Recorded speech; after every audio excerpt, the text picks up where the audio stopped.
Hello and welcome back to Let's Play Final Fantasy Pixel Remaster! This is your ever-lovable host, Shadowblade730, and let's plunge further into the Earth Cave to find out what's causing the Earth's rot. And another encounter we've basically done before. I tend to take out the ochre jellies first because they tend to hit a little bit harder, which makes it a little bit more dangerous in my book. The tarantulas can inflict poison. I just find it's not as prevalent as in other versions of the game, so I definitely consider them a secondary threat compared to ochre jellies, but still, if you want to, hey, whatever one has to go first in your book. Let's see, let's take care of that one. Get these other two out of the way. That's one, and there goes the other. Alright. And we get it up to level. Nice. Pretty good level for Ted. Ooh, really good level for Roger. All stats except for agility. Really good. And a little bit more HP. Pretty good level for Bruce. Not bad. Ooh, good amount of HP for Janie. Really good. Wow. Yeah, Janie's not really going to have a lot of armor options being a mage, but so she's going to need all the HP she really can get. More rates, just attack, and just use Dia, get him out of the way. You have between 80 and 90 HP, so one good Dia should get rid of the group. Excuse me. Alright, that's one. And there's two. And finish them off with Dia! Shine a light on their dastardly deeds. Okay. That, let's head over here. Should be a stairway. Hey, where do these stairs go? They go down. Oh, and a Yogigus. Yeah, I'm really surprised I actually put this enemy in this level because they are really tough. They're really more of a late game enemy, but you see, we did a good amount of damage, so I won't be that worried. Really good for XP and guild farming. If you really need to do it, I find with this version of the game, there's not much grinding you really have to do. I did do that one little bit right there before I went to the Marsh Cave, and that's really it. Head south here. Hey, there's a door. Wonder what could be behind that door. Another troll. Trolls. There we go. Alright, not as bad as the trolls in Skyrim, but still. Oh, what could this be? Yeah, that looks kind of ominous. So let's use our potions, top off our HP, and get ready. I think we found the cause of the Earth's rot. Let's find out if we did. We're the Light Warriors. We're famous. Who are you? Oh. Hi? Oh, you're the problem? For boss time against the elemental Fiend of Earth, the Lich. Okay, in this one, you really just want to get your haste set up on your attackers. He is undead, so he is weak to Dia spells, as well as fire spells. But his magic defense is really high. His physical defense is really high. Yeah, they really toned him up quite a bit. In the NES version, I think he had like 400 HP. So with the right gear, he was kind of a pushover. But he can cast some really powerful magic. So if you have a lit, which I don't think you should, but if you would, I suggest using it because it does help. Alright, get your haste up. Do some damage. Heal some damage from your previous spells. Oh, you got Thundara twice? Youch! It's not very good. Well, that's pretty good damage. Alright. Yeah, let's just go straight up for Raga. That should do it. I do have Kiraga. Things get too kind of dicey. Alright, yeah, let's just get a heal on. Ooh, that's only 79 damage? Yikes. I told you I had high defense, and only 100 with the magic. Ew. Get her heal on. See what you gonna do now. Oh, Sleepra. Haha, you missed.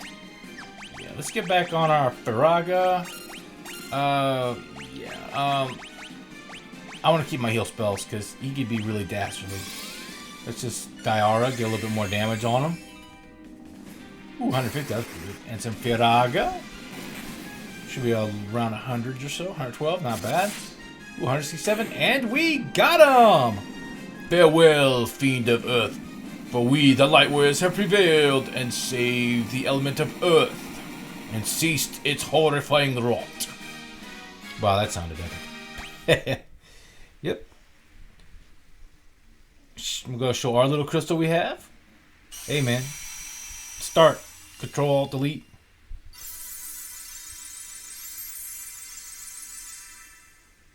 Hit the restart button.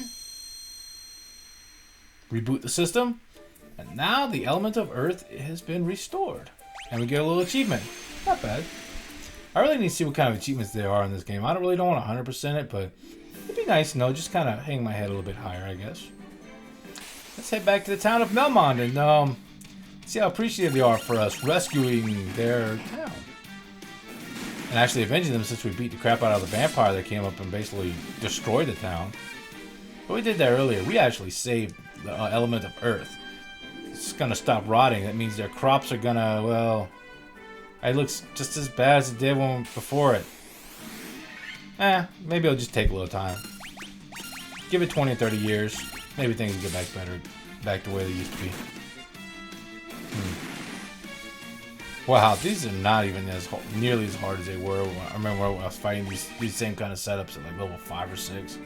And they were, oof. But let's see what people in Melmond have to say. That's what we're working on. What do you say there, buddy? You know what? I'll accept that thanks. But you know what? We don't do it for the thanks. Why do we save the world? Because that's what heroes do. After we take a nap. All set, ready to go. Now where are you supposed to go? Well, have you heard that you can't dock anywhere in the north. All the docks have been shut down. So what you need to do is head right there where the Earth Cave was, around that south peak, and really just head west and to our next little area. Here we have some Buccaneers. Not Tampa Bay Buccaneers, but Buccaneers nonetheless. I do like the fact that they didn't make them just automatically weak to lightning and thunder for just being in the ocean. It wouldn't make any sense. They're just pirates. They're not actual water elemental. They just on the ocean. I'm guessing in little boats. Oh, we get a saber. Be nice to sell. Head around this little cape right here and just progress west.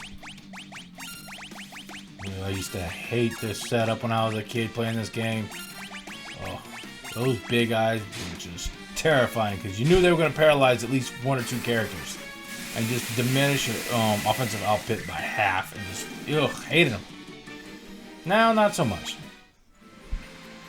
A little bit easier to deal with. Just head west because, as we know, the world is a sphere, so as long as we keep going, we'll go completely around.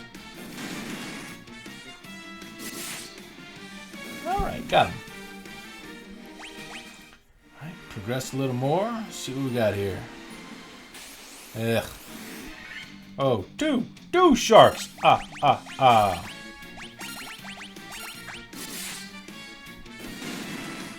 let's take care of these. One Sahagin. Both sharks are gone, and we'll just beat these fellas up. There we go. We're doing pretty good on our XP.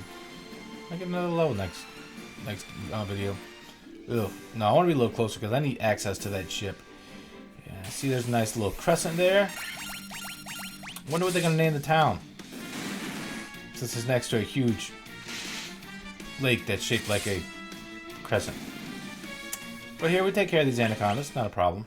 Now there are some enemies here called ankegs. There's these huge centipede-looking monsters. I know it's such a great linguistic use for translating what these creatures actually look like. But they're very, very dangerous. You can run into groups of 4 of them. They hit like trucks. They can poison. They have a lot of HP. It is really a nightmare encounter. You can also encounter groups of scorpions here. Yeah, this is kind of a dangerous area. I mean, not terrible, but just one where you have to mind your P's and Q's and watch what you're doing. So if you can run into a group of 4 ankegs, don't be afraid to run. Now we have you actually call it Crescent Lake because it's next to a Crescent Lake. It's also a town known to be for their use of Mithril and Mithril equipment. Let's see. Yeah, we want a buckler for our red mage and some mithril gloves for Ted. Yeah, let's see the difference. Yeah, just plain better. Just so much better. And the buckler, even though it's 2,000, it does give you 2 extra defense for no negs. So, I mean, why not take advantage? I think the red mage and the thief can equip it, if I'm not mistaken. Here we have the weapon shop, which here we finally have access to the mithril sword. Now, this weapon originally was available in Elfland, and now I want to show you what the difference. Look at the difference, okay? You could have had that weapon all the way back then. That's why I said if you're playing that version, get it. The weapon is ridiculously good, especially for that point in the game. Sell some of our equipment. I won't need these anymore. I will keep the rune blade and the worm killer just for giggles. Sell that, sell that, sell that, and I think that's it. There we go. I don't think we'll get too much magic here. See what they have for white magic. Wow, Stona is a level 6 spell. Not gonna happen. We want to get exit later on, so don't worry about buying any magic right now. It's not necessary. And let's see what we can get for black magic.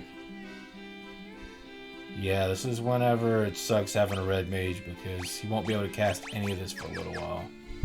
So yeah, it is what it is. He's a much better toolkit mage and is a lot more effective in combat. So that's why I took him. What is this? Hey, it's Luca, the prophet that told everyone that we were coming. Hey, thank you. Oh, you're gonna give us? Yay! We get a canoe! So we can use it to traverse these small little rivers and find Mount Gulg. And restore the power of fire! But what awaits us in Mount Gulg?